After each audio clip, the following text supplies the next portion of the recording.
Hello, my fellow Americans. Welcome to this channel. This is my first video, so let me explain why I'm here. Put it simply, I want to share my take on current events, mainly political. For today, though, I'm going to be more broad and talk about the political spectrum in general. I think there's a lot of misconceptions about it, and I just want to clear that out of the way. So many people think the spectrum is a line going from left to right. Now you can be anywhere inside it. But really, the political spectrum is a multi-dimensional space. It has 3, 4, maybe 5 axes. For the purpose of policy making, that is deciding what laws to pass, there's only 2 that are critical. So what we have here is a plane. Horizontal or x-axis, as you know, is the left to right scale. Vertical or y-axis may be foreign to you. It's the authoritarian to libertarian scale. The top's authoritarian and the bottom's libertarian. So what do all these terms mean? Well, people have all these complex paradigms for sorting ideas, like they say this is left, but this is right, and this here is left, but if you're this, you're right, and all blah blah blah. But really, leftism just means equality. Think of a circle.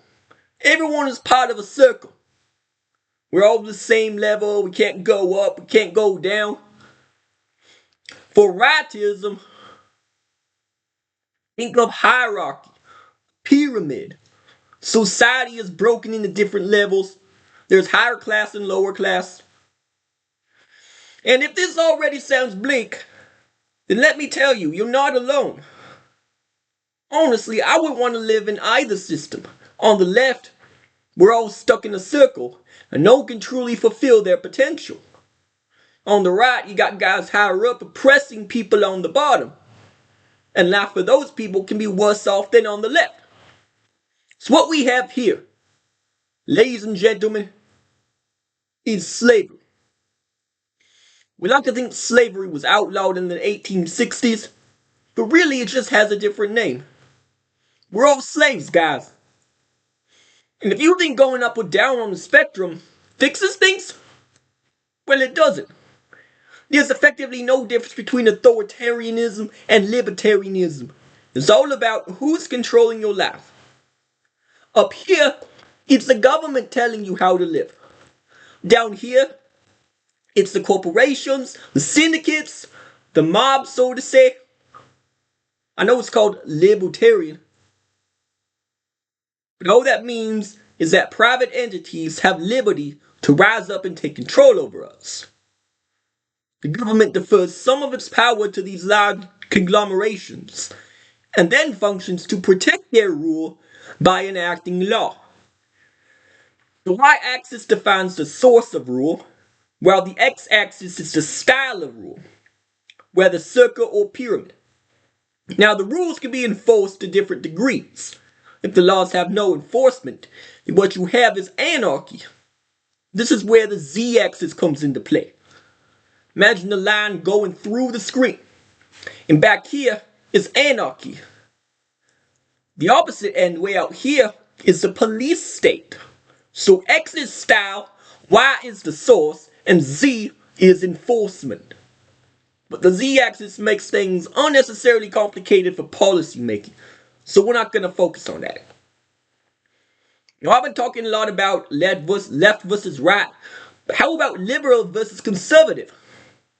People think the terms liberal and conservative are synonymous with left and right, but that's not always true. See, conservatism just means the traditional way. It's the old system. While liberalism is the modern system. They're called liberals because they're seeking freedom from the old system and wish to replace it with the new one. What we call liberal on the political spectrum can vary with place and time. Like what we call conservative in today's America was once thought of as liberal. And in some aspects, it goes vice versa. Let's take racism and homophobia. I don't want to say homophobia because it has a very negative connotation, and I'm trying to be neutral here. I don't know what else to call it. So, 1,000 years ago, during Christendom, racism and homophobia were liberal ideas. Coming out of the Roman Empire, like the Romans, they weren't racist. Yeah, there was slavery, but that was more about conquered territories. They couldn't give a fuck what skin color you were. And in ancient Greece, people were open to homosexuality, pederasty, and all that shit. So by the Middle Ages, those conservative systems were swapped out for newer ones. And liberalism embodied a more socially restrictive way of life, in a certain sense. Where we are in American history right now, liberalism tends to point to the left and conservatism tends to point right. So that's just why people confuse the two nomenclatures, just because they align currently. So where exactly is America on the political spectrum today? Well, as you know, we have the two-party system. When I was introduced to politics in grade school, the Democrats were over here on the top left. Now, they weren't like extremists up here in the corner. They were right around this point. So they were pretty moderate. And the Republicans were the opposite. They were in the bottom right. Most of them weren't that extreme either. Now, in the 20th century, there was more diversity within each party. Like, some guys were more out here, some were more over here. Some of them were just plain centrist. And there was also a little bit of party overlap. But in my youth, it was much more polarized. It seemed everyone was either here or here. And couldn't be anything in between. I get that with third parties who deviated from this a little, but they never got any traction. And if you were a libertarian, say, the people just told you to vote Republican. And a lot of them did. What's ironic, though, is that libertarians could be anywhere along this line. Now, if you were lib-right, then yeah, voting Republican was a good idea. If you were lib-left, though, you didn't know who to vote for. I also think it's funny how Americans pay so little attention to this diagonal line right here. Top right to bottom left. It's as though it doesn't exist to them. What's happened in the past 10 years is that the Republicans have shifted. I mean, they're still on the right. They're just farther right, and they're more authoritarian. The Democrats, if anything, have shifted downward. And it's all because of Donald Trump and his cult presence. In 2015, he entered the race and presented himself as the man who would return America back to its glory days, which of course appeals to conservatives like, Republicans, right? It's a return to tradition. So they confided their identities in him, looked up to him like a savior, and trusted him to carry them through the next decade or so. They were like, yep, whatever he believes, I believe. And because they confided so deeply like cultists, they didn't realize that in many ways, they've turned against many of their own, of the core tenets they once had. They become fascist without realizing it. I'd also say they moved up on the z-axis towards the police state, right? As Republicans, they never wanted a strong, powerful government. I mean, come on.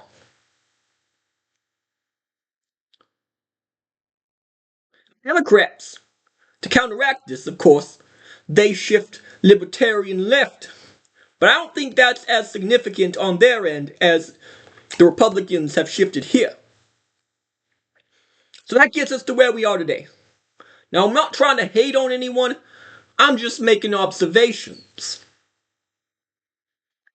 Another question is, what is fascism and what is extremism? Well, think about moderates. Moderates are people who are closer to the center, right? In this region of the spectrum. They don't far out on the edge. Their ideologies are some combination of the four corners. The top left corner is pure communism, or I should specify classic communism, run by the government. And the top right is, you guessed it, fascism. Now, the bottom left is libertarian communism, which sounds like an oxymoron, but it's not if you remember what I said about libertarian versus authoritarian. How they're similar. And the bottom right is pure capitalism. So we look at communism up here. People think the opposite of communism is fascism. But the true opposite of communism, or classic communism, is capitalism. Fascism is only the one-dimensional opposite. And the true opposite of fascism is libertarian communism. So these four corners are what we call extremes. And the fascism is specifically this corner up here. Far right just refers to anything that's on the right side of the spectrum, along this line. It could be libertarian, for Christ's sake. And extremists could be anywhere along the perimeter of this grid. You got guys over here who are still on the far right, but they're right along the x-axis. These guys are extremists in the x direction and moderates in the y direction. They are one-dimensional extremists, or one-dimensional moderates, depending on your point of view. Same with these guys up here. This is actually where I place the Nazi Party. People think the Nazis were far right, but they weren't. They were just authoritarian. I mean, think about what National Socialism actually means. So extremism has a lot of negative connotation because people think extremists are dangerous or morally lacking. But that's not always true. People confuse extremism with violence, which is a whole nother rabbit hole I don't want to dive into. Extremism only refers to your placement on the spectrum, which is morally undefined. There is no good side, there is no bad side. See, each corner has its pros and cons. As you move away from the corner of your choosing, you're trading some of your pros and cons for those of the other three corners. Every loss is coupled by an equal gain. And centrism is just an even blend of all four corners. It's the point right here. Centrism is really the opposite of extremism. Now I know there's all these wacky types of centrism, and I guess you could think of someone as an extreme centrist, but it's not a genuine form of extremism by its very definition. Unless, say, you're far right on one issue, far left on the other, and so they counteract, making you a centrist. Now I think America is truly a centrist country. When you think about the two parties, how they counteract, and everyone averages out right in the middle. After all, we are a mixed market economy. Mixed market is basically a code word for centrist. Governments control us a little bit, and so are the corporations. We're being tormented a little bit by everyone. Every political ideology or party out there can be pinned somewhere on this spectrum. You know, like you can take a pin, place it somewhere on this grid, and make that your party steps. And everyone's got a unique pin. So you end up with a grid that's littered with pins. And it becomes clear that no one has the right answer. Everything inside these edges is just a trade-off of pros and cons from all angles. If we want to find real solutions, we must reject the concept of the spectrum, okay? This grid is a thought prison. We can't just shift across it. We must look outside of it. Escape these axes. And that's what I'm here to do. By analyzing current events, I hope to find a path out of this whole mess that leads us to freedom. That's right, freedom is the real solution. We need a freedom party. Now I don't mean the libertarian kind down here, because that don't exist. See, freedom's not just about being able to do what you want, it's also having what you want, no matter who you are. That's something that this piece of shit grid just can't offer you. Alright? Well, peace out everybody. I'll see you next time.